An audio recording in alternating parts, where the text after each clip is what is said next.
Hey guys, we'll hop right into it. I am a Dark Elf. This is my Magicka DK build for Morrowind. Now, they changed a lot of things regarding sustain, and a lot of people were freaking out, but really all I did was I changed from double sword and board to sword and board and resto back bar, and I traded out Rattle Cage for 5-piece Magnus. Why Magnus? Well, when you look at it, I was running Rattle Cage, and it makes your spell damage look really nice.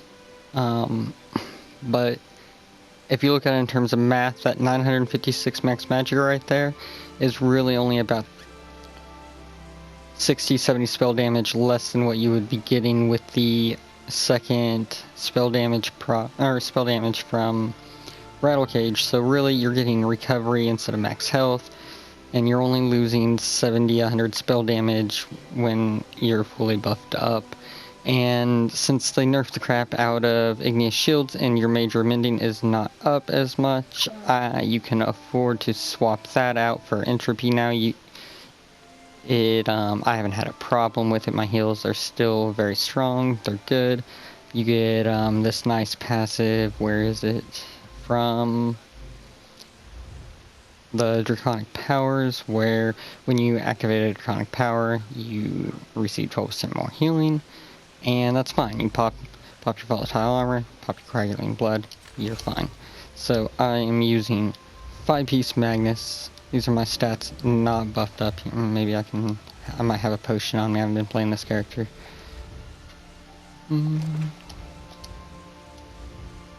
Fully buffed up, about 2300 spell damage, not terrible. Our damage is still fine. About a 9k tooltip on the flame lash, not bad. So we're using 5-piece Magnus and a 5-piece Sun. Now, Burning Spell Weave, it's gonna give you more damage overall, but I like the max stats from Sun for PvP. It's still really nice. The health helps. It's an underrated attribute. So I like this for PvP, but feel free to use Burning Spell Weave. This is easy to farm, and if you can't get a sharpened sword, you can always run 2 pieces of light and just craft Magnus weapons. That's not bad at all. It's probably gonna be better for you and give you more sustain. But try to get the Shield of the Sun, so if you have to do that, you can still have Magnus on both bars. We're using 2 spell damage glyphs, 1 recovery. You could go reduce cost here. I just don't want to use the mats. We're doing Impin, Sturdy, Impin, Reinforced, because I crafted this. I had it crafted for him probably over a year ago. My first character. Over a year and a half, almost 2 years probably now. Game flies. And I'm using Scoria for open world. I will use Bloodspawn a lot. I switch back and forth, but I've been playing a lot of no CP in Battlegrounds, and I really like Scoria for that max health and the unpredictable burst damage. You can use Grothar too. It gives you that really nice max Magicka, consistent dot damage, really strong. It's gonna buff your heals. That max Magicka, it's really good. It's really up to your playstyle. We'll go over the skills next. So we're using Deep Breath. Talons are 2 main sources of AoEs. Good dot, good burst, decent heal. Deep Breath is going to interrupt targets. Now no CP, I will switch this out for Inner Light for the max Magicka, the recovery from the Mage's Guild passives, and the crit chance, really nice. And no CP, you're not going to have a lot of Magicka to be spamming expensive skills like Deep Breath and Talons. So I feel like that really helps. Just kind of slot and forget it. Fossilize, you can use the other morph. I like this one. I think it's the best stun in the game next to maybe Fear. It's going to go through block, both of them will. And the other morph, though, is going to proc your Flame Lash heal a lot, turning it into Power Lash, dealing more damage, and giving you a heal that's typically stronger than a bigger heal. Burning Embers, it's a very good dot, keeps the pressure on, and it's going to give you a strong burst heal after it ends. Ferocious Sleep, now I'm lazy, I should probably be using Shooting Star, but I only have Mage's Guild to 7.5. I like Ferocious Sleep though, pretty strong burst, but sometimes it's not. That's DK Life. It's going to give you a damage shield, you will heal up with that damage shield on you with all these dots going if you're playing correctly. Back bar, Elusive Mist. It's going to make you invulnerable to all stuns, it's going to make you tankier. We got a Vampire passive that's going to make us tanky at low health. Where is it? Right here. Reduces your damage taken by up to 33% based on your missing health when you fall below 50. And then this is going to reduce your damage taken by 75, so you're going to be super tanky, hop behind a tree, pop a couple coagulating bloods, maybe you time it right and your Burning Embers ends and you get a good burst heal. Structured Entropy, our source of major sorcery. Engulfing Flames, now this is very strong. It's gonna buff all your fire damage moves, which is pretty much everything, by 10% damage. Gonna give you bigger heals off your Burning Embers by making them hit harder, gonna make your Flame Lash hit harder.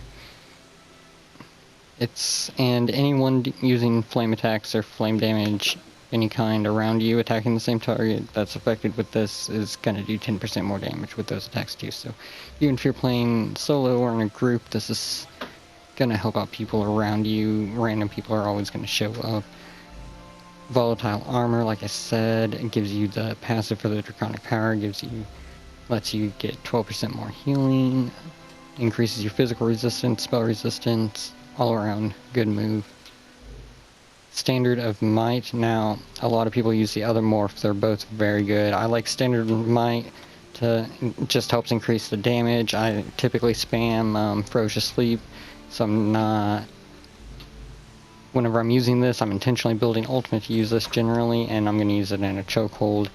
You will nuke people with this. It's even in PvP, in my opinion, it's still one of the best ultimates in the game when used correctly, or at the right time. Very strong.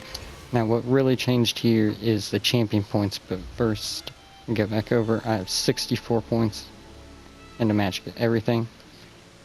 I'm using the Atronach Stage 4 Vampire, like I said, and Tri-Stat Food. Champion points, we start with the Green Treatise. This is what they changed a lot for sustain. I have 53 points into Warlord. You no longer have the reduced cost here for Magicka abilities, but this one has been changed to Break Free and separated from another passive, I believe. But you're gonna want to break free, be able to break free from a stun, get your stamina back up, do a heavy attack, go an Elusive Mist, whatever you have to do. So this is important. Siphoner, basically, you're doing a lot more light and heavy attacks now, and a lot less blocking. This is going to reduce your opponent's sustain. Throw 30 points in here, because, things aren't scaling the same at higher investment. It's just, you can scatter a little better, get small perks in there. So that's nice to have. Arcanist, this does not scale nearly as well, just like Mighty and Elemental Defender. They do not scale nearly as well. They nerfed these.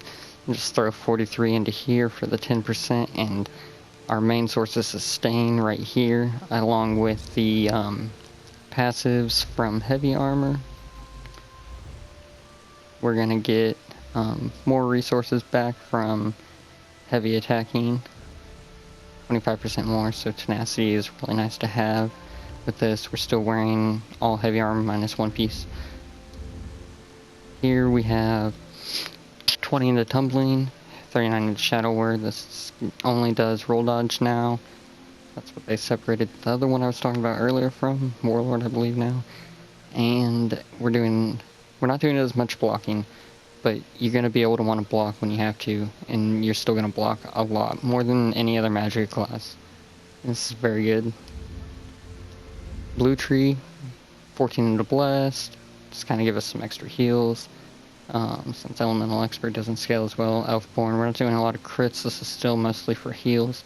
I'm not sure if this is too much, this may be too much into Elemental Expert. I'm still playing around, but it might benefit more from Spell Erosion depending on your target, but there's not as many people running heavy armor, so going with what I'm comfortable with and what's working for me. It's 42 into Elemental Expert, 13 into Spell Erosion. Spell Erosion scales pretty well now. They added this new passive right here, which is going to help with the nerf from Elemental Expert. Master at Arms, it's going to increase our direct damage done, so anything that's not dot, Flame Lash, our light attacks, heavy attacks, I know we're not really doing this for damage, but it helps. Thaumaturge, now we're using a lot of dots. This can help keep the pressure on people who can't sustain as well. They're going to roll dodge. Too many times they're going to realize they're out of stamina, and this is just going to be taking away all our dots, and they're going to be trying to roll through them, and they're not going to be able to heal up afterwards. But more importantly, this doesn't just boost our damage for dots. Putting 75 into here gives us the Exploiter, which our Deep Breath will knock targets off balance, increases your damage done against off-balance enemies by 10%. So when you interrupt someone with Deep Breath, you're going to do 10% more damage to them with all your moves. Very strong. So we put 75 into here. Now the red tree, Ironclad, basically counter to Master of Arms, reduces direct damage. I put 46 into here. I put 43 into resistance for critical resistance. Now Jesus Beamer still exists. Don't listen to them. Templars, yes, they've been nerfed, but they will nuke you if they get the chance. And so I put 25 points into here for 11% reduction to dots, such as those pesky Jesus beams, poison injects, what have you. 43 into Hardy and 43 into Elemental Defender. These don't scale as well anymore either. Still not sure if this is optimal, but it works for me. I like it. And 10 into Expert Defender just for a little reduction to light and heavy attacks. People are doing a lot more of those these days, obviously. Good to have a little bit of that. Let's see. Went over. We are using poisons. You can use an enchantment, weapon damage enchantment, crusher enchantment, whatever you prefer. I like these. I slap them on and off depending on really what I'm doing, or if I remember to after I go out into PvE and don't want to waste them. Gives me some more recovery whenever I'm light attacking or heavy attacking on stamina potentially. With that proc for magic recovery, reduces their magic abilities, so if you're fighting a Templar and they're just purging and healing up, eventually they will not be able to do that anymore if you're running these, unless they are just really smart about their purges or good players. These aren't as strong as they used to be, but they are still extremely potent, very good. Impin on the shield, you can run sturdy, sharpened on your weapon. Obviously, I have a powered staff. I was fortunate enough to get a decent enough trait on my drop. Just trying to get other things, so I was lucky to get this. I'm not worried about trying to get defending. Defending's going to be better here, but I'm not worried about it. Absorb magic enchantment, again, for more magic recoveries. We have a lot of ways to recover magicka. We really didn't have to change our playstyle much here. So I hope you enjoy the video. Magnus is easy to get. Sun's it's the only set you'll have to farm, and like I said, you don't need to farm for a sharpened weapon. You can just run 2 pieces of light. I think Magnus is extremely underrated these days. Like I said, only like 70 spell difference when buffed up versus Rattle Cage. And you can run Burning Spell Weave if you have it, if you like it. I'll personally take the max stats right here, but it's your preference. I hope you enjoy, and have fun, guys.